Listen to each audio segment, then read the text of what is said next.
سبحانك لا علم لنا إلا ما علمتنا إنك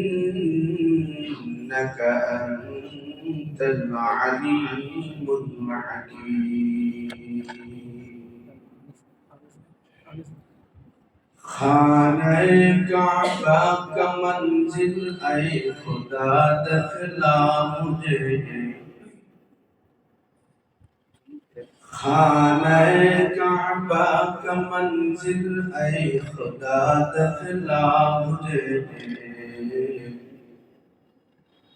मक्का ओ शहर मदीना देखने को दे मुझे मक्का ओ शहर मदीना देखने को दे मुझे साहिल से लगा तो मेरे इश्क का सफीना साहिल से लगा तो मेरे इश्क का सफीना आँखों से दिखा दे मुझे मक्का ओ मदीना आँखों से दिखा दे मुझे मक्का ओ मदीना रहे मेरे मस्कन हवाली काबा रहे मेरे मस्कन हवाली काबा उन्हें मेरे मदफन दियारे मदीना उन्हें मेरे मदफन दियारे मदीना मोहतरम हाज़रीन महान अल्लाह पाक दरबारे करीम तशक्कुर যে আল্লাহ আমাকে আপনাকে অত্যন্ত বরকতপূর্ণ এই মাসে জিলকদ মাস একেবারে শুরু যে মাসগুলোকে হজের মাস বলা হয় কোরআনের ভাষায় সম্মানিত মাস সেই বরকতময় মাসে জুমার নামাজ আদায় করার লক্ষ্যে আল্লাহর পবিত্র ঘরে আসার বসার তৌফিক দান করলেন তাই রব্বে কারীমের দরবারে কালিমাত শুকর আদায় করি আলহামদুলিল্লাহ আল্লাহ পাক রব্বুল ইজ্জত এই জমিনে মানুষের হেদায়েতের জন্য বড় বড় চারটি কিতাব নাযিল করেছেন এর মধ্যে সবচেয়ে বড় সবচেয়ে দামি সবচেয়ে ইজ্জত আর সম্মানওয়ালা যে কিতাবটি সেই কিতাবের নাম হলো কোরআন যেটা বড় নিয়ামত আল্লাহ আমাকে আপনাকে দান করেছেন এই কোরআন এমন একটা গ্রন্থ যদি পৃথিবীর কোনো বড় ইতিহাস কোন ইতিহাসকে চর্চা করার লক্ষ্যে কোরআন নিয়ে গবেষণা করে তখন সে দেখতে পাবে এই পৃথিবীতে সবচেয়ে ইতিহাসের উপরে কোরআন সবচেয়ে বড় গ্রন্থ ইতিহাসের কোরআন এমন ইতিহাস পেশ করে যেই ইতিহাসের মধ্যে মিথ্যা ধোঁকা অবাস্তবের কোনো কারণ নেই বুঝেন এই কথা নেই কোরআন যেই ইতিহাস পেশ করে এই ইতিহাসে কোনো মিথ্যা নাই কারণ যিনি ইতিহাস বয়ান করতেছেন তিনি কোন কায়নাতের বানানেওয়া ওই ইতিহাস সৃষ্টি যিনি করেছেন তিনি ইতিহাস বয়ান করতেছেন যদি আমাদের দেশে বিএনপির কাউকে ইতিহাস লিখতে বলা হয়, তো ইতিহাসে কি অবস্থা হবে? সব নিজে। এখন রানিং যারা ক্ষমতা, তাদের যদি বলা হয় এদেশের স্বাধীনতার ইতিহাস লেখে, এটা হবে আর একটা। অর্থাৎ যাকে দেওয়া হবে কোন জনের লেখার সাথে কারো ইতিহাস মিলে, আল্লাহ পাকের ইতিহাস এমন নয়। এখানে কোনো মিথ্যা, কোনো ধোঁকা, কোনো কিছুর আশ্রয় তা পাওয়া যায় না। ইতিহাস বয়ানের বেলায় সবচেয়ে শ্রেষ্ঠ মহাগ্রন্থ কোরআনকে পাওয়া যায়। যদি কোনো বৈজ্ঞানিক তিনি বিজ্ঞান নিয়ে চর্চা করেন, উনি কোরআন খুলে যদি চর্চা করে, গবেষণা করে বিজ্ঞান খুঁজে, সেক্ষেত্রে ভাবে কোরআন বিজ্ঞানের জগতে সর্বশ্রেষ্ঠ মহাগ্রন্থ। কোরআন এত মহান। যেমন বিজ্ঞান বলে, এর আগে বিজ্ঞান বলতো সূর্য ঘুরে, পরে আবার বিজ্ঞান চেঞ্জ হইল, মত পরিবর্তন হয়ে বলে না সূর্য ঘুরে, পৃথিবী ঘুরে। আবার চেঞ্জ হয়ে আবার আসলো কি সূর্য পৃথিবী উভয়টাই ঘুরে। আমাদের বড় বড় জ্ঞানীরা বলে কয়েকদিন পরে দেখবা বিজ্ঞানীদের মাথাও ঘুরে। কোরআন কি বলে? দুনিয়ার ব্যক্তির মতাদর্শ একজন চলবে, পরবর্তী আরেকজনের মেধার সামনে আগের মেধার উন্নতি। আগে দেখতাম জ্বর হইলে খেতা দিয়ে শোয়া, আর এখন জ্বর হইলে গোসল করা, শোল ভিজাও। বিজ্ঞানের ডাক্তারদের থিওরি চেঞ্জ অনেক দিক। এক সময় চলতে একটা, এখন চলে আরেকটা। কিন্তু আল্লাহ পাক রব্বুল ইজ্জাতের তথ্য পেশ করার ক্ষেত্রে এমন পাবেন না যে 100 বছর আগের কথা একরকম ছিল, 100 বছর পরে এসে আল্লাহর কথা আরেক রকম। কিন্তু বিজ্ঞানের কথা এক সময় যে সূর্য ঘুরে, আরেক কোন এসে পরবর্তী না সূর্য ঘুরে না, পৃথিবী ঘুরে। পরবর্তী আরেক বিজ্ঞানী এসে বলে না আসমান, সূর্য পৃথিবী উভয়টাই ঘুরে। আল্লাহ বলে ওয়াশ-শামসু তাজরি লিমুস্তাকাররিন লাহা, সূর্য ঘুরে না জমিন ঘুরে, আমি রব বলি শোনো। ওয়াশ-শামসু তাজরি, সূর্য তার নির্দিষ্ট কক্ষপথে সূর্য চলে। এই বিজ্ঞানের মালিকের এই বিজ্ঞান থিওরি সামনে কিয়ামত পর্যন্ত আনে ওয়ালা সকল বিজ্ঞানের থিওরি খর্ব হয়ে যাবে, নষ্ট হয়ে যাবে। কারণ বিজ্ঞান সূর্য যিনি বানায়, জমিন যিনি বানাইছেন, সূর্য চলার রাস্তা যে মালিক বানাইছেন, সেই মালিক বলে সূর্য চলে। তোমাদের বিজ্ঞান সেখানে কোন বিজ্ঞান যদি কোরআন নিয়ে গবেষণা করে, দেখবি কোরআন বিজ্ঞানী একবারে সর্বোচ্চ আসল এমন একটা গ্রন্থ কোরআন। চিকিৎসা কোরআন নিয়ে গবেষণা করে, কোরআনের চিকিৎসা কি আছে দেখবি সবচেয়ে বড় গ্রন্থ হবে চিকিৎসা। কোরআনের 7টা আয়াত আছে, যে আয়াতগুলোকে শিফার আয়াত বলা হয়। 7টা আয়াতকে শিফার আয়াত বলা হয়, আয়াতুশ শিফা। এই 7টা আয়াতের মধ্যে শিফা শব্দ আছে। এই 7টা আয়াত এত গুরুত্বপূর্ণ, যদি কেউ ইয়াকিন আর বিশ্বাস আর জবান দিক ঠিক থাকে, পড়ার সাথে আপনি এই আয়াতগুলো পড়ার আগে আপনার শরীরে যে কন্ডিশন, মনের যে অবস্থা যেমন ছিল, এই 7টা আয়াত পড়ার সাথে সাথে আপনার সমস্ত হালত পরিবর্তন হয়ে যাবে। এটা পৃথিবীর কোন ডাক্তারের কাছে আছে? কার কাছে? ওষুধ খেলে রিয়েকশন করে। কোরআন এমন শেফা, শুধু স্বাস্থ্য ঠিক করে না, প্রত্যেকটা মানুষের কলিজা পর্যন্ত ঠিক করে।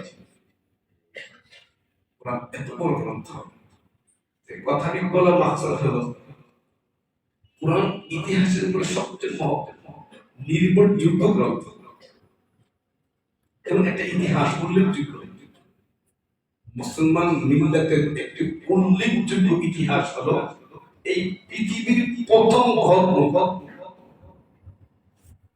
এটা এই তথ্য, এই ইতিহাস কোরআন ছাড়া পৃথিবীর কোন গ্রন্থে নির্ভরযোগ্য সূত্র। এই পৃথিবীর প্রথম ধর্ম, এই পৃথিবীর এই জমিনের প্রথম উৎপত্তিস্থল, এই জমিনের প্রথম জন্মস্থান কোন জায়গাটা, এটা কোরআন নির্ভরযোগ্য। মালিকের কথা তো সবই নির্ভরযোগ্য। আল্লাহ এমন কোন কথা আছে অনির্ভরযোগ্য? আল্লাহ পাকের সমস্ত কথাই তো নির্ভরযোগ্য। কোরআনে আল্লাহ তাআলা সেই ইতিহাস বয়ান করেছেন। পৃথিবীর প্রথম ঘর, আমরা যেদিকে নামাজ পড়ি এটাকে বলে কাবা বা কিবলা। কাবা শব্দের অর্থ আমরা সকলে জানি। ওযুর যে চারটা ফরজ, কোরআন শরীফে আছে ওযুর যে চারটা ফরজ, এই চার ফরজের সর্বশেষ একটা ফরজ হলো যে পায়ের যে পাতা টাকনু সহ قمتم إلى الصلاة فاغسلوا وجوهكم وأيديكم إلى المرافق وأمسحوا برؤوسكم وأرجلكم إلى الكعبين। তোমরা পাও ধৌত করো দুই পায়ের হাঁটু টাকনু পর্যন্ত।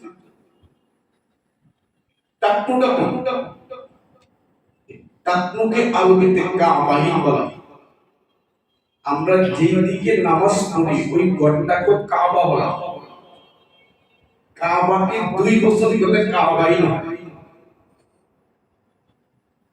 কাবা শব্দের অর্থ হলো উঁচু স্থান, চতুর্দিকে সমান, মাঝখানে একটু জায়গা ভাষা দিয়ে ওঠা, একটু উঁচু হয়ে ওঠা, এটাকে আরবিতে কাবা বলা। আমাদের টাকনুর দিকে তাকান, এই টাকনুর মাঝখানে একটা গুঠুরি আছে হাতি। এটা ডানেও সমান, বামেও সমান, নিচেও সমান, উপরেও সমান, একটু হাঁটতে বাড়া, হাঁটিটা একটু উঁচা। ঠিক ঠিক পুরো পৃথিবী পানি আর পানি।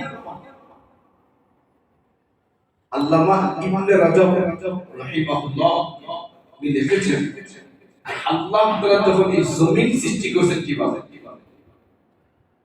আল্লাহ পাক প্রথম একটি মুক্তা সৃষ্টি করেছেন। মুক্তার কত বড় ছোট। এই মুক্তা সৃষ্টি করার পর আল্লাহ পাক এই মুক্তাকে নির্দেশ দিলেন পানি ছাড়ো।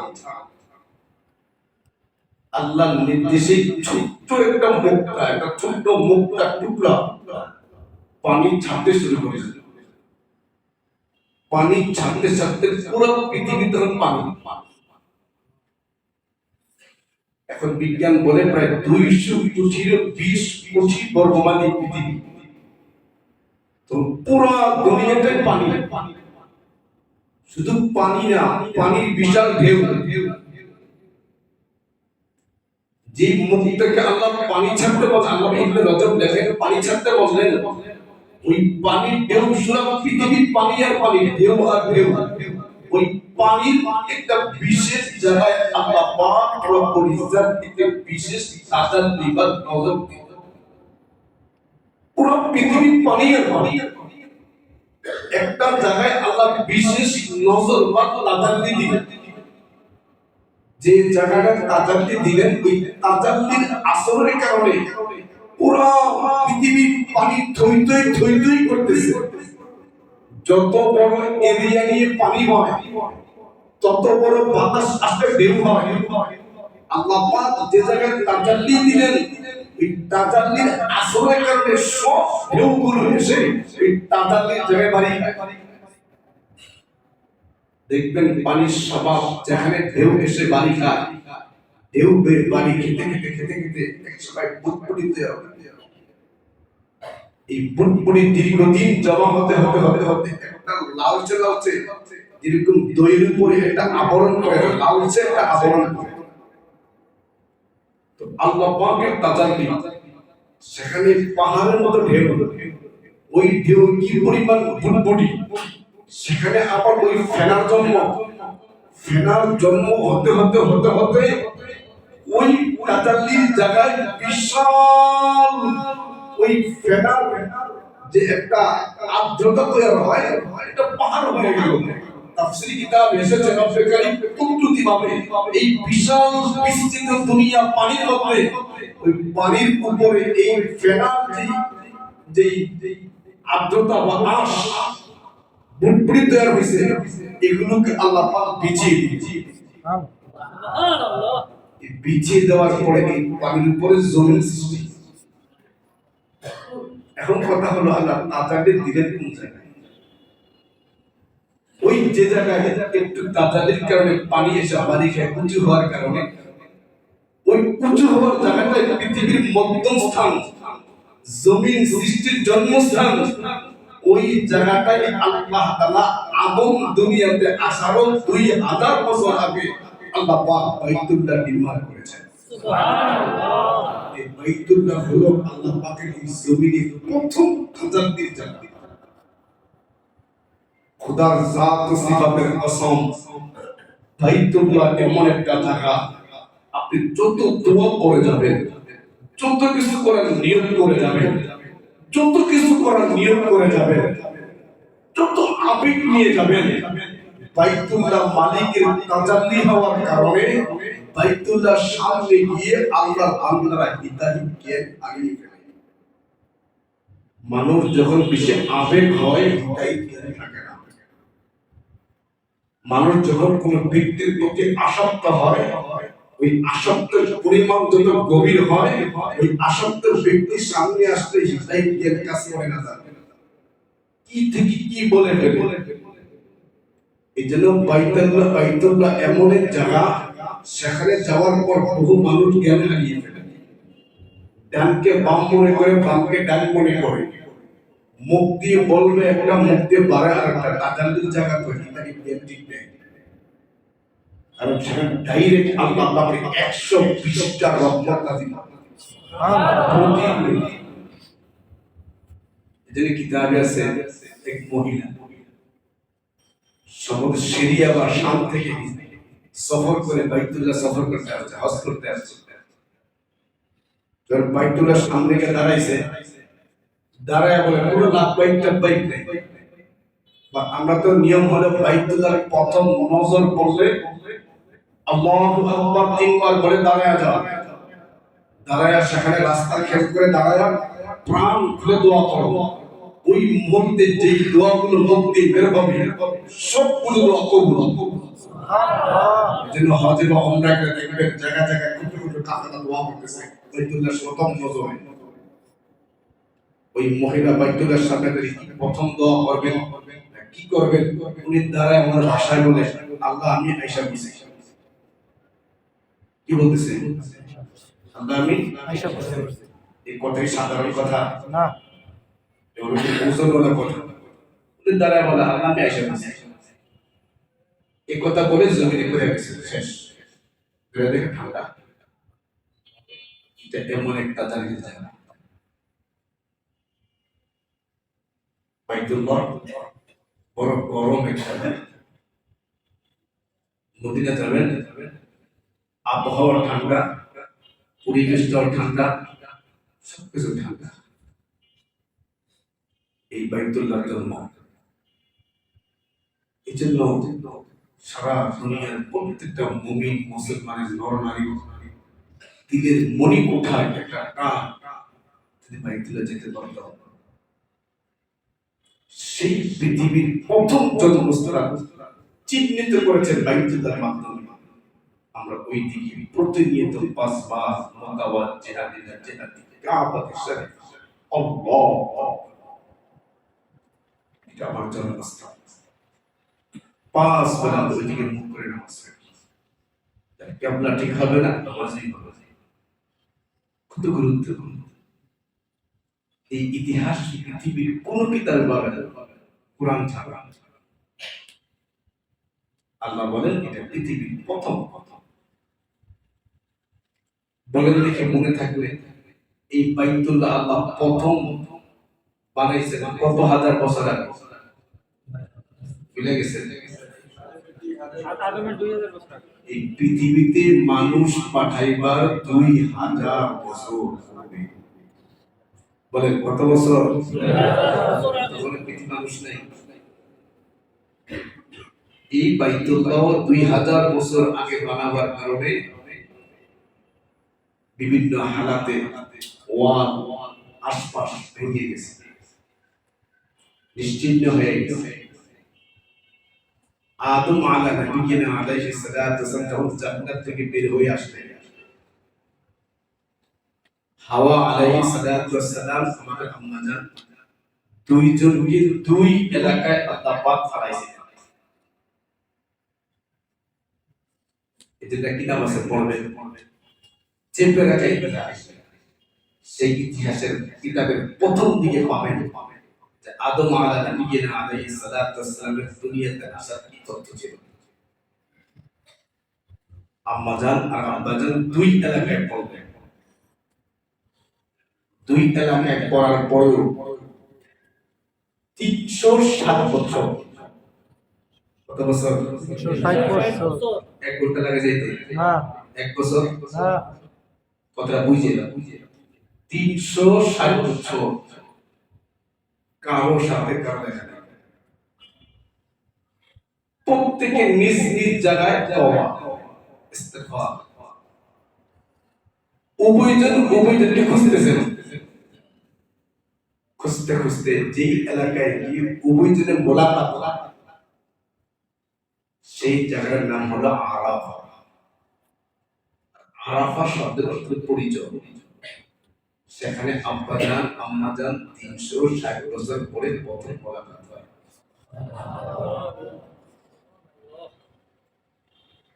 এমনকি যখন আব্বা জান দুনিয়াতে আসেন, আসার পরে আব্বা জান বারবার মালিকের দরবারে কান্নাকাটি করেন, আল্লাহ জান্নাতের পরিবেশের সাথে এই জমিনের পরিবেশ আমার খাপ খায় না, আমার ভালো লাগে না, এই আবহাওয়া সর্বদা ফিট হয়। তখন এই জমিনে কোনো ঘরবাড়ি কিছু নেই। একটা মানুষ কই থাকবে, এই মাসদুরাতে কই থাকবে, কই ঘুমাবে? পুরো পৃথিবীতে 2জন মানুষ। তো ভাবেন, এই মসজিদে 2জন মানুষ রাতে থাকতে ভয় লাগে, আর লাইট জ্বালাইতে না দিলে আরো ভয় লাগে। পুরো পৃথিবীতে 2জন মানুষ, এদের মধ্যে আব্বা জান কেউ নেই। ওই মুহূর্তে আব্বা জান আম্মা জান উভয়জনের কথা ভাবি, এই পৃথিবীর নিজাম ভালো লাগে না, মন থেকে না মারে, চেহারা কেমন হয়ে যাচ্ছে। তখন আল্লাহ পাক রব্বুল ইজ্জত জিবরাইলকে পাঠিয়ে বললেন, এই জমিনের আদম দুনিয়াতে আসার আগে 2000 বছর পূর্বে যে বাইতুল্লাহ নির্মাণ করেছিলাম, হালাতের বিবর্তনে যে ওয়ালগুলো বসে গেছে, এই বাইতুল্লাহর পুরো ভিত্তিটা, নিজের ফাউন্ডেশনটা আদমকে চিহ্নিত করে দেবে। তখন পৃথিবীতে ওনাদের থাকার ঘর হয় না, স্ত্রীকে এক জায়গায় ঘুম পাড়াতে দিবেন, পর্দার সাথে কথাও নাই, কিচ্ছু নাই। নিজেদের বসবাসের ঘর বানাবার পূর্বে এই পৃথিবীর পরিবেশের সাথে খাপ খেয়ে নেওয়ার জন্য আল্লাহ পাক রব্বুল ইজ্জত জিবরাইলকে জমিনে পাঠিয়ে ওই যে ওয়াল ধসে গেছে, নিচে মাটিতে ভিত্তি স্থাপন করে আছে, ওই বিদ্যুৎটা আমরা চিহ্নিত করে দিয়ে আল্লাহ পাক বলেন আদম তোমাদের এই পৃথিবীর জমিনের আবহাওয়াটা খাপ খেয়ে যাবে, সব ঠিক হয়ে যাবে, মনে বসে যাবে, চেহারার রং পরিবর্তন হয়ে যাবে। তোমরা নিজেদের থাকার ঘর বানাইবার আগে আমার ইবাদত খানা বাইতুল্লাহ নির্মাণ করো। তবে মাটি সরিয়ে আদম আলাইহিস সালাতু ওয়াস সালাম এই বাইতুল্লাহ কাবা পৃথিবীর জন্য স্থানটার কাজ আবার শুরু করেছে। আপনি তাফসীরে মারিফুল কোরআন খুলে দেখবেন বাইতুল্লাহর ইতিহাসটা সেই আদম নবী থেকে নিয়ে অদ্যবর্তী সময় পর্যন্ত 10 থেকে 12 বার এই বাইতুল্লাহর কাজ হয়েছে। কিয়ামতের আগে আরেকবার হবে, এটা বাকি আছে। আদম আলাইহিস সালাতু ওয়াস সালাম বাইতুল্লাহ নির্মাণ করেন। এই ইতিহাস পৃথিবীর কোথাও পাবেন না। এটা আমাদের গর্ব। আমাদের পৃথিবীর প্রথম করে ইতিহাস কোরআনে আছে। নামাজের তেলাওয়াত হয়, বাইতুল নির্মাণ হয়ে গেল, ওয়াফ শুরু হয়ে গেল, কার্যক্রম। ওই সময় হজের যে বিধান ছিল আমল চলতেছে। আদম আলাইহিস সালাতু ওয়াস সালাম অনেক সন্তান, তখন পৃথিবীর মানুষ নেই, তখন আম্মা জান একসাথে 2 জন বাচ্চা প্রসব করতেন, একসাথে একটা ছেলে একটা মেয়ে। এমনকি এই পৃথিবীতে মানব জাতির প্রসারের জন্য আব্বা জানের ওই শরীয়তে আদম আলাইহিস সালাতু শরীয়তে আম্মা জান প্রথম প্রসবে যেই মেয়েটা আসতো, এই মেয়েটা পরবর্তী বছর প্রসবের যে একটা ছেলে আসতো, পরবর্তী প্রসবের ছেলেটা আগের প্রসবের সময় 1 বছর আগে মেয়েটা এটা আপন ভাই বোন থাকতো না, বিবাহ বৈধ হইতো। এরকম সিস্টেম আল্লাহ ওই শরীয়তে না করলে আদম পারত না। আল্লাহ পাক আদমকে বিস্তার ঘটায়, সব আদম সন্তানের বিস্তার ঘটায়। এরকম সম্ভবত একটু কম বেশি হতে পারে। আমাদের 120 বার হামেলা হয়েছে, কম বেশি হতে পারে। এটা ফরজ না তারিখ দিচ্ছি পৃথিবী কতগুলো বাচ্চা। সর্বশেষ পৃথিবীতে আছে একবার একটা ছেলে আছে, সর্বশেষ প্রসবে জমজ মানে একজন আছে, শীষ আলাইহিস সালাতু ওয়াস সালাম।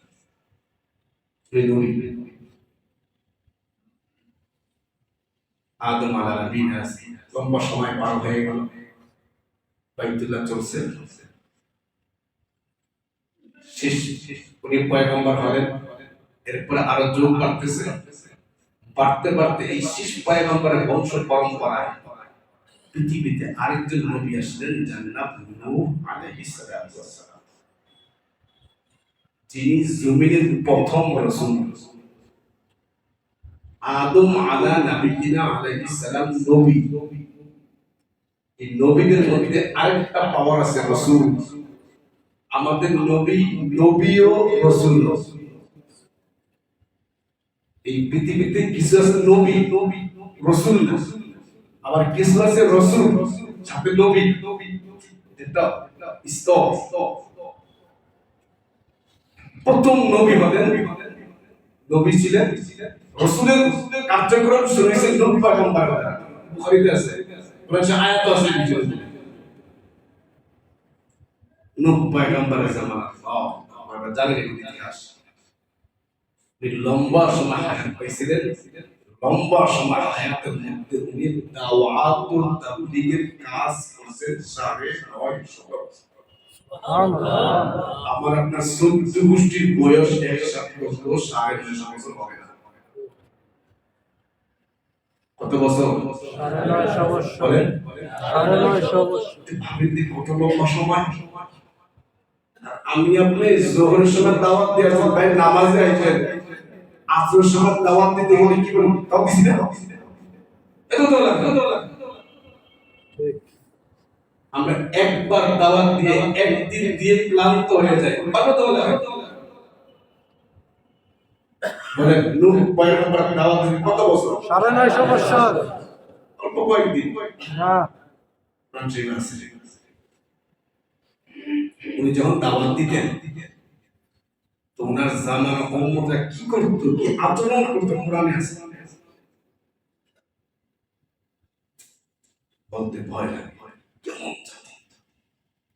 নবী দাওয়াত দিচ্ছে, নবীর এই পবিত্র জবান দিয়ে হেদায়েতের বাণীগুলো বের হচ্ছে, এই বাণী যখন কান দিয়ে আওয়াজটা না যায়, আসাবাহু, আমাদের এই কানের মধ্যে আঙ্গুল দিয়ে কানের মধ্যে রাখতো। নবীর কথা শুনুন না, বলেন দিন কি পরিমাণ সত্য হলে, দিন কি পরিমাণ মূল্যে ওলামায়ে কেরামের কথা যখন বাজে, ঘরের মধ্যে কানের আওয়াজটা বাড়ায় দেয়, আওয়াজটা শুনুন না। এদের মধ্যে ওই জামানার যে নবীদের বয়ান শুনতো, আওয়াজটা শুনবো না, কানে আঙ্গুল দিয়ে রাখতো, ওই জামানার সন্তানদের সাথে এই জামানার লোকের পার্থক্য কথা। বহু লোক আছে বয়ান শুনবো না, এটা আমরা পারি কানে আঙ্গুল দিয়ে রাখতো। বলে যেটা আপনি দাওয়াত দিতে গেছেন, একটা নতুন কানে আঙ্গুল দিয়ে রাখলে কেমন লাগে? নিজের কত কষ্ট হয় বলো, শুধু আঙ্গুল দিয়ে দিত না, কোরআনে আছে চেহারার মধ্যে নবীর চেহারা দেখবে না, এগুলো কাপড় দিয়ে রাখতো। নবীর এই নুরানি চেহারা দেখবো, দেখলে হেদায়েত এসে বলেন ওটা নবী কি পরিমাণ খুশি হইবে। এই পরিবেশে একদিন না, এক বছর না, 2 বছর না, 950 বছর না, বলেন কোরআনে আছে, আমি দিনেও দাওয়াত দিয়েছি, রাতেও দাওয়াত দিয়েছি, অন্ধকারেও দিয়েছি, লোকালয়ে দিয়েছি, লম্বা সময় দাওয়াত দিয়েছি, কোনো কাজ না। আমাদের নবী মাত্র 30 বছর দাওয়াত দিয়েছে। কোটি কোটি উম্মত বর্তমান জমিনে, আর আমাদের নূহ পয়গম্বর 950 বছর একবারে নির্ভরযোগ্য তথ্য 40 জন লোক মাত্র ঘোষণা হয়েছে। তবে মেহনত মাত্র 40 জন সদস্য আসলে আমাদের নবী মাত্র 30 বছরের মেহনত, সারা পৃথিবীতে কোটি কোটি বছর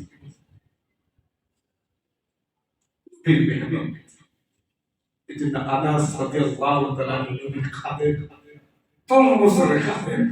ওই আনাস বলে, হুজুর হাসির মধ্যে যে ভয়াবহ কথা আপনার জবান থেকে শুনি, এই কঠিন হাসরের মাঠে আপনার আমি কোন জায়গায় পাবো? আমাদের দেশে তো মুসিবত দেখা দিতে নেতারা ফোনটা অফ করে গোপনে কঠিন হাসরের মাঠে যখন জিজ্ঞেস আনাস, হুজুর আপনি কোন জায়গায় পাবেন? তো রাসূল বলে, আনাস আমাকে হাসরের মাঠে 3 জায়গায় পাই। দেখবা আমি নবী হাউজে কাউসারের কাছে থাকি, আমার 5টা খুঁজে হাউজে কাউসারের কাছে যাই, হাউজে কাউসারের কাছে আমার উম্মত পানি পান করবে, অপেক্ষা থাকবে না, আমি নবী আগে গিয়ে দাঁড়ায় থাকবো, আমি আমার উম্মতের অপেক্ষা দাঁড়ায় উম্মত দাঁড়াবে। তুমি আমাকে শেখাবে। 2 নম্বর আনাস, তুমি আমাকে মিজানের পাবে। 3 নম্বর আনাস, তুই আমাকে ফুলসরাতের ফুলের গোড়ায় পাবে। এই 3টা কথা রাসূল আনাসকে কেন বলছেন? পরে একটা কথা বলে বুঝবেন। একদিন আল্লাহর নবী ঘরে আয়েশা দেখে আম্মা তো কাঁদতেছে, রাসূল বলে, আয়েশা কাঁদতেছে? বলে, ইয়া রাসূলুল্লাহ, আমার হাসরের কথা মনে পড়ছে, হাসরে আমার কি অবস্থা হবে? আল্লাহ রাসূল তখন বলে, আয়েশা হাসরের মধ্যে 3টা জায়গা আছে, যে 3টা জায়গায় কেউ কাউকে পরিচয় দিতে পারবে। করে মা মা নবীরা পর্যন্ত পরিচয় দেওয়ার হিম্মত করে রাসূল বলে আচ্ছা তিনটা জায়গা হাসরের মধ্যে ভয়ানক কেউ কারো দিকে তাকাও না প্রত্যেকে নাফসি নাফসি করছে আম্মা আয়েশা বলে তিনটা জায়গা কি রাসূল বলে একটা জায়গা হবে মিজানের পাল্লা আমল ওজন হবে কেউ কারো তাকাইবার সুযোগ নাই প্রত্যেকের ফিকির আমি আগে বাচ্চা বলে আপনাদেরকে আবার বলে আরেকটা জায়গা মিজানের পাল্লা তুই না ফুসরে পার হওয়ার সময় কেউ কারো খবর রাখতে পারে জান্নাতে যাওয়ার যে রাস্তা অতিক্রম করে যাবে সে ফেরসা কোন ব্যাটাগরি আছে আমিও পরিষ্কার হাজার বান্দা পরিষ্কার ভাইও এই জমিনে তু সাকার শক্তি আলাদা এই জমিনে দেখছি বাড়ি করবেন ওই বাড়ির সিমেন্ট বালুগুলো যে আমরা ওয়াল করেন ওই বাড়িগুলো ছালার শক্তি আলাদা এই জমিনে ইট সুরকি চালার চালনি আলাদা এসির মধ্যে চালনি আছে চালনিটাও আলাদা খোদার জাত তো সিফাতের কসম মালিকের কাছে ঈমান থাকার চালনিটাও আলাদা সব চালনি একরকম না খোদার কসম মালিকের চালনিতে যদি ঈমানটা আটকে যায় আমার বয়ান আমার নামাজ আমার জিন্দেগি সব আটকে ঈমানের চালনি এত ভয়ানক নবীরা পর্যন্ত থরথর করে কাঁপতেন মৃত্যুর মোকাবেলায় রাসূল বলেন আমারও কষ্ট হয়েছে ঈমানের চালনি এত ভয়ানক যখন ঈমানের চালনিতে পাঞ্চ করবে জীবন ভর কলমে যা ঢুকাইছে ঢুকাইবে আম্মা জানে কাঁদতেছে কি হবে রাসূল বলে তিনটা জায়গায় কেউ কারো পরিচয় দিবে না জানেন রাসূল নিজে তো বলছে আয়েশা তুই কথা ভাবিস না তুই নবী কি বলছেন কথা তার থেকে কি কথা এমপি তার মেয়েকে ভয় পাইছে আমি তো বাপ না অপরাধ করে বেড়ায় রাসূল বলে আয়েশা ফাতেমা তুমি একথা ভেবো না তুমি নবীর মেয়ে তুমি একথা ভেবো না হাসান হোসেনের মা তুমি একথা ভেবো না আলীর স্ত্রী এটা এমন এক জগৎ কারো পরিচয় চলবে না আমি নবীর আমল আমি তোমার আমল ঈমানের ছাত্রী এত ভয়ানক রাসূল তো আম্মা জানকে বলে ফুরসা পার হবে যে কেউ কাউকে চিনবে কাইটা করে যাবে আপনাদের মধ্যে কাইটা করে যাবে যেমন আমাদের দেশে কারেন্টের লাইনগুলো উপরের লাইনগুলো অনেক পাওয়ারে ওই পাওয়ার থেকে মসজিদের লাইন দিলে ফ্যান বাকি দুইটা সাইডে যায় তেমনিভাবে দুনিয়ার আগুনগুলো পাওয়ারই না জাহান্নামের আগুনটাকে রব্বে কারীম তার কুদরতি পানি দিয়ে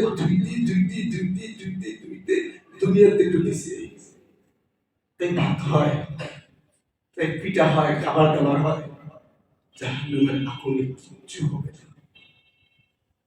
জাহান্নামের আগুনে সব জ্বালায় একবার পুরপুরটি লাগে কিচ্ছু থাকবে না এর ঠিক কঠিন লাগে কিচ্ছু থাকবে না ওই দিন জাহান্নামী খাঁটি ঈমানদারকে চিৎকার দিয়ে বলবে তুরন্ত যা তোর ঈমানের নূরে আমি আগুন নিভে গেলাম ওই ঈমানদার বাইতুল্লাহ আজীব জিনিস মালিক বাইতুল্লাহ জমিনে পাঠাইছি তার জন্য এজন্য বাইতুল্লাহ যে মশকরা করছে জীবন যৌবন বরবাদ হয়ে গেছে আব্রাহা বাইতুল্লাহ মশকরা করতে আসছিল অস্তিত্ব বিলীন বিচিত বিসি মরণ কিয়ামত পর্যন্ত অভিশপ্ত লিখিত তার নাম পৃথিবীর আনেওয়ালা উম্মত পরে আলাম তারা কাইফা ফাআলা রাব্বুকা বিআসহাবিল ফিল। এই ফিলটি কি করছে? আলাম ইয়াজআল কাইদাহুম ফি তাদলিল। দেখো না, গরু ঘাস খাইতে খাইতে খাইতে খাইতে যখন ক্লান্ত হয়ে যায় তখন ঘাস খাওয়া বন্ধ হয়, মাত্র মুখ বন্ধ হয়। দেখেন আপনারা, ওই মুখ লড়তেই থাকে, লড়তেই থাকে, চলতেই থাকে। মুখ চলতে চলতে চলতে চলতে 2-2.5 ঘন্টা মুখের ঘাস আর খেরগুলো চাবাইতে চাবাইতে এত পাউডার হয়। রব্বে কারীম বলেন, ওই পশুর মুখের খাবারটা চাবাইতে চাবাইতে কেমন পাউডার! আমার বাইতুল্লাহর বিয়াদব আছে, আপনার হাত থেকে পাউডার বানাই দিছে, পাউডার বানাই দিছে। সেই কাবার দিকে মহাব্বত নিয়ে বাইতুল্লাহ নামাজ পড়ি আমরা। পৃথিবীর প্রথম ঘর, কোন দিক দিয়ে কোন দিকে চলে গেলাম। তো আম্মা জান কাঁদতেছে, আর কই পাম, আর কি হলো? রাসূল বলে, হাসরের মাঠে কেউ কাউকে চিনবে না। 3 নাম্বার, আমল নামা দেওয়ার সময় কেউ কাউকে চিনবে না। কি ভয় থাকবে? আমারটা কোন হাতে আসে, আমারটা কোন হাতে আসে। আল্লাহ করুন, আল্লাহ করুন, আল্লাহ করুন। যদি আমার আমল আমার হাতে আসে, কেমনি আসবে জানেন? কোরআনে আছে, এই চেহারা এমন থাকবে না, এই চেহারাকে মরতে আর পিছনে নিয়ে যাবে, বাম হাতটাকে ঘুরাইয়া পিঠ দিয়ে ঢুকাইয়া বুক দিয়ে বাইর করবে। বলেন, আমার এই মুহূর্তে যদি চেহারা ওই দিক থাকে, আমার হাতটা আপনাদের দিকে থাকে, আমার এই হাতটা উল্টা ঘুরে দিকে দিকে থাকে, কত বড় লাঞ্ছনা লাঞ্ছনা। মালিক বলেন, রাসূল বলে, আয়েশা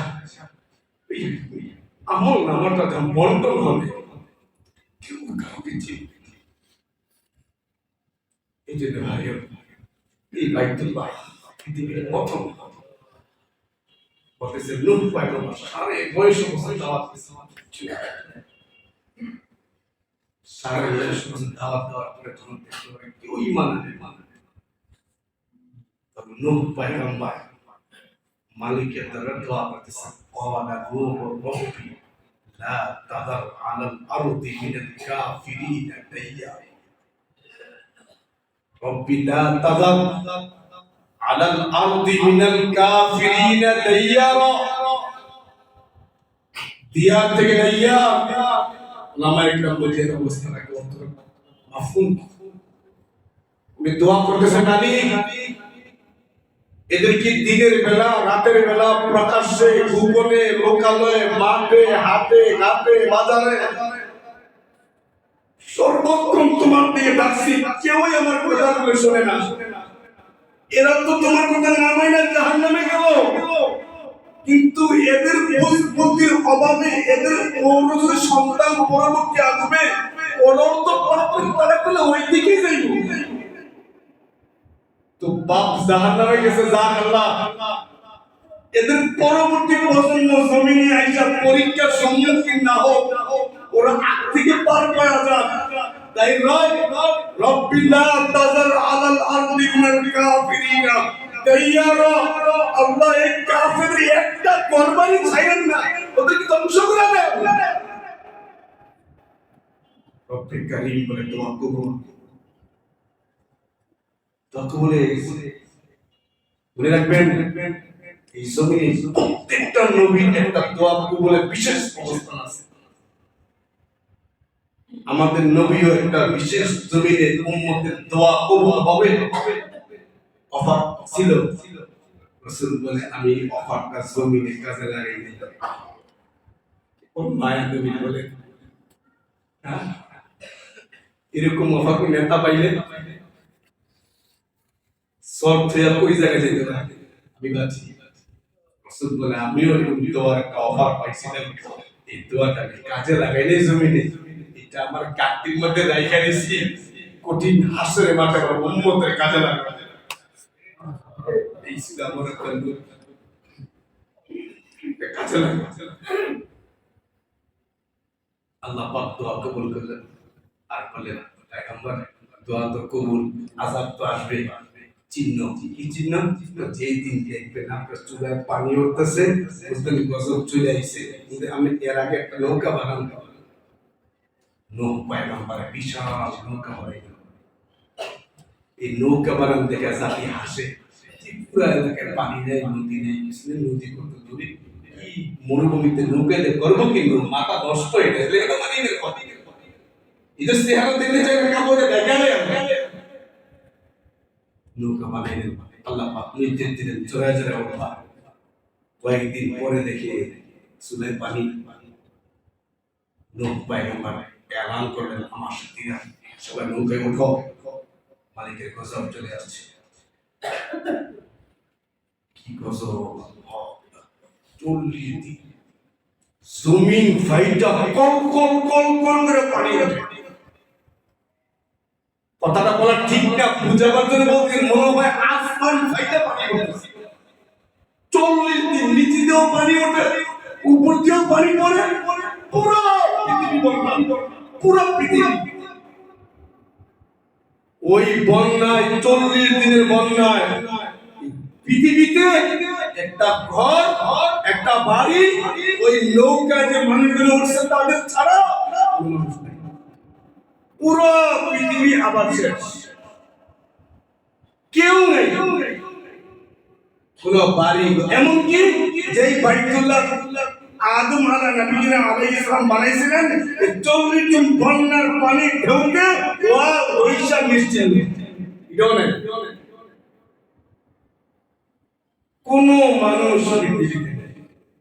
40 দিন পরে নৌকা যদি পাহাড়ে থামছে, সেখানে কিছু লোক ছিলেন, নূহ পয়গম্বরের স্ত্রী আর কিছু মুমিন বান্দা, এরা কয়েকদিন পরে ডায়রিয়া হয়ে শাহাদাতের মর্তবা অর্জন করে আর সেখানে শেষ। আছে কে? তাফসীরের মধ্যে আছে, তখন ছিলেন নূহ পয়গম্বর, ওনার বিবি আর ওনার 3 ছেলে, হাম, সাম, ইয়াসিন। এই 3 ছেলের 3 বউ। কয়জন লোক? 6 জন। নূহ পয়গম্বর 7 জন। কয়জন? 7 জন। ওনার স্ত্রী 8 জন। 8 জন পৃথিবীতে মানুষ, আর কেউ নেই। আল্লাহ পাক তখন এই নূহ পয়গম্বরের প্রথম ছেলে হাম, হাম আর সাম, ইয়াসিন, হামের মাধ্যমে আল্লাহ তাআলা একটা নতুন দেশ আবিষ্কার করে। ওনার জন্ম, স্ত্রীর মাঝে বাচ্চা কাচ্চা হয়েছে, এলাকা হয়েছে, শহর হয়েছে। ওই শহরটা কোরআনের ভাষায় বলে বাবেল শহর। এখন এই বাবেল শহরটা খুঁজে পাবেন না। বর্তমানে ইরাক দেশ, এই ইরাক দেশের আওতাধীন ছিল বাবেল শহর। যেই বাবেল শহরে পরম্পরায় রাজা হল বাদশা নমরুদ। ওই জমিনে জন্মগ্রহণ করেন ইব্রাহিম আলাইহিস সালাম। কথা খেয়াল করেন, এই হাম এই দেশ বাবেল বানাইল, সেখানে বাদশা নমরুদ ক্ষমতায় আসলো, ব্রহ্ম কথা ছাড়া দিচ্ছে। সেখানে জন্ম, এই বাবেল শহরে বাদশা নমরুদ বাদশা হওয়ার পরে একদিন স্বপ্ন দেখে এই বাবেল শহরের ক্ষমতা খর্ব হয়ে যাবে একটা বাচ্চার মাধ্যমে। উনি গণক ডাকলেন, গণক আসছে যে এই বাচ্চা এখন দুনিয়াতে আসলে আসবে, এই বাচ্চা আসলে আপনি নমরুদের এই ক্ষমতা শেষ। কি বলো? তখন তিনি পৃথিবীতে সর্বপ্রথম জন্ম নিয়ন্ত্রণ আইন যিনি আবিষ্কার করছেন বাদশা নমরুদ বেঈমান। তখন তিনি কি করলেন? এই বাচ্চাকে ঠেকাবার জন্য সব নারী জাতি আলাদা, সব পুরুষ জাতি আলাদা, পুরুষ জাতিকে নিয়ন্ত্রণ করার জন্য দায়িত্ব দিলেন ইব্রাহিম পয়গম্বরের বাবা আজরকে। উনি ছিলেন বাদশা নমরুদের বিশ্বস্ত মানুষ। আর নারী জাতিকে নিয়ন্ত্রণ দায়িত্ব দিলেন, যেহেতু ইব্রাহিমের বাবা বিশ্বস্ত, মা তো আল্লাহর বিশ্বস্ত, মাকে দিলেন নারী জাতির দায়িত্ব। তুমি নারীদের পাহারা দিবা, 24 ঘন্টা যদি বের হতে না পারে, তুমি বাবা পুরুষকে পাহারা দিবা, কোনো পুরুষ বের হতে না পারে, বাস পাহারা চলছে। অভিযান ডাইরেক্টর, একজন পুরুষ পাহারার প্রধান আর নারী পাহারার প্রধান, বাস এমনি চলতেছে। বহুদিন স্বামী স্ত্রী দেখা সাক্ষাৎ নাই। একদিন রাতের বেলা ইব্রাহিম পয়গম্বরের আম্মা বাবাকে খুঁজতে খুঁজতে পুরুষের এলাকায় আসছে। সালাম কালাম হইল, সবকিছু বলা যাবে না, কথা এক পর্যায়ে বলে বহুদিন দেখা সাক্ষাৎ নেই, মনটা ভালো লাগে না। আজর বলে আমারটা তো ভালো লাগে না। এই ভাল লাগে না বলে বাদশাহ নিয়ন্ত্রণী এলাকার রোমের মধ্যে বাপ-মা মোলাকাত করে ফেলতেন। ওই মোলাকাতের মাধ্যমে আল্লাহ তাআলা ইব্রাহিম পয়গম্বরকে মার পেটে পাঠিয়ে দিলেন। সুবহানাল্লাহ। চলে আসছে ইব্রাহিম পয়গম্বর জমিনে আসছে, লম্বা কথা কেমনে আসছে, কোথায় ছিল লম্বা কথা। আর আসল উদ্দেশ্য দুনিয়াতে আসার পর বড় হলেন, ইমানের দাওয়াতে শুরু করলেন, বাবার লাগা টক্কর, এই টক্কর মারতে মারতে বাদশাহ নমরুদের লেগে গেল। এক পর্যায়ে বাদশাহ নমরুদকে আগুনে ফেলাইলেন। আগুনে 40 দিন ছিলেন। 40 দিন থাকার পরে আগুন থেকে আল্লাহ পাক বের করলেন। বের করার পর আল্লাহ পাক রব্বুল ইব্রাহিম পয়গম্বরকে আদেশ দিলেন, আপনি আর ইরাকে থাকতে পারবেন, বাবেলে থাকতে পারবেন না। আপনি চললেন আরেক এলাকায়। কোন এলাকায় যাবেন? আল্লাহ পাক বললেন, ওই যে ইব্রাহিম আগুন পয়গম্বরের আরেক ছেলে শাম আলেম এলাকায় গিয়ে বাচ্চা কাচ্চা পয়দা দিয়ে একটা শহর বানাইলেন। ওই দেশ হলো শাম দেশ। এখন শাম দেশ নাই, এখন সিরিয়া। এই সিরিয়া আল্লাহ পাক তো নির্দেশ দিলেন, আপনি বাবেল শহর থেকে হিজরত করে আপনি সিরিয়া চলে যান। উনি সিরিয়া চলে গেলেন, সেখানে গিয়ে বিয়ে করলেন। বিয়ে আর কাহিনী আজি যাওয়ার সময় আজি কাহিনী বিয়ের সময় সায়রাকে প্রথম বিয়ে করে। সায়রা রাজার মেয়ে, রাজরানী। সে বিয়ে করে ছেলে পায় না। রাজা রাষ্ট্রীয় ভাবে এলাকার সব ছেলেকে এক জায়গায় জমা করেছে। ছেলে পরীক্ষা গেল, সব ছেলে কাটা দাঁড়াচ্ছে, কোন ছেলে পছন্দ হয় না।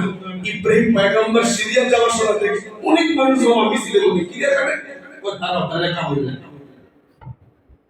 হাজার যুবক রাজার ছেলে অনেক দেশে একবার কাতারের শেষে গিয়ে ইব্রাহিম পয়গম্বরের নবী হয়েছে।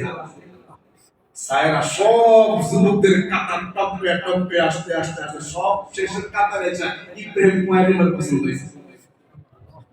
সুবহানাল্লাহ। হাজার ছেলে সব শেষ। ওসলামের মধ্যে বাইরে বাস বিয়ে হয়ে গেছে রাজার মেয়ে সায়রা। এই সায়রাকে নিয়ে যাওয়ার সময় রাস্তায় রাজা, দুষ্ট রাজা গ্রেফতার করে কিছু হইছে, লাস্টে রাজাকে দোয়ার মধ্যে বাঁচায় দিয়েছে। শেষ পর্যন্ত সায়রাকে রাজা খুশি হয়ে একটা বান্দি হাদিয়া দিবেন। ওই বান্দির নাম হলো হাজেরা আলাইহিস সালাতু ওয়াস সালাম। সায়রার বাচ্চা হয় না, মনটা খারাপ। হাজেরাকে দিছে, হাজেরা করে বাচ্চা হইছে। ওই বাচ্চার নাম ছিল ইসমাঈল আলাইহিস সালাম।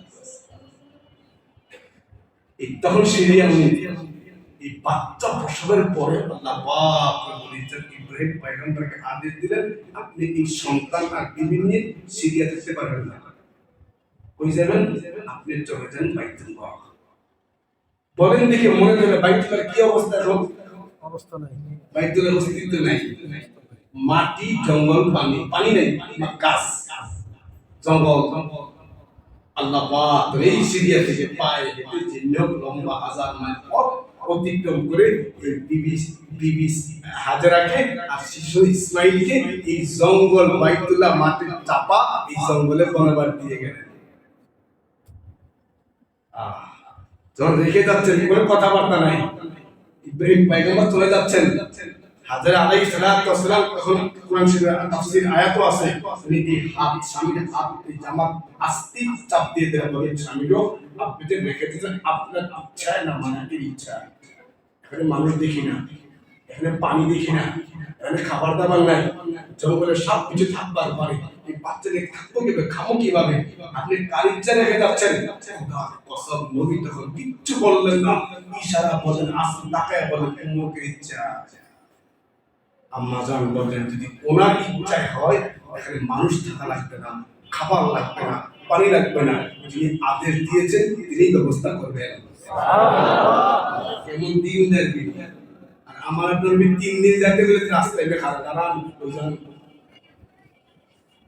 হে আমরা সাথে ঘুমাইতে না, ওনাকে বনবাস এই দুধের বাচ্চা পাশে গিয়ে পাহাড়ে দাঁড়িয়ে তোমার সাল্লাহ আপনার নির্দেশে দুধের বাচ্চা রেখে এখানে কোনো পানি নেই, আপনি পানির ব্যবস্থা করবেন। কোরআন শরীফ আয়াত, আল্লাহ এখানে কোনো খাবার নেই, খাবার ব্যবস্থা করবেন। আল্লাহ এখানে কোনো মানুষ নেই, মানুষের ব্যবস্থা করবেন। এই 3টা দোয়া করে চলে গেলেন। বিশ্বাস করেন, 3 দোয়ার বরকতে প্রথম দোয়াটা ছিল পানি, দেরি হইছে।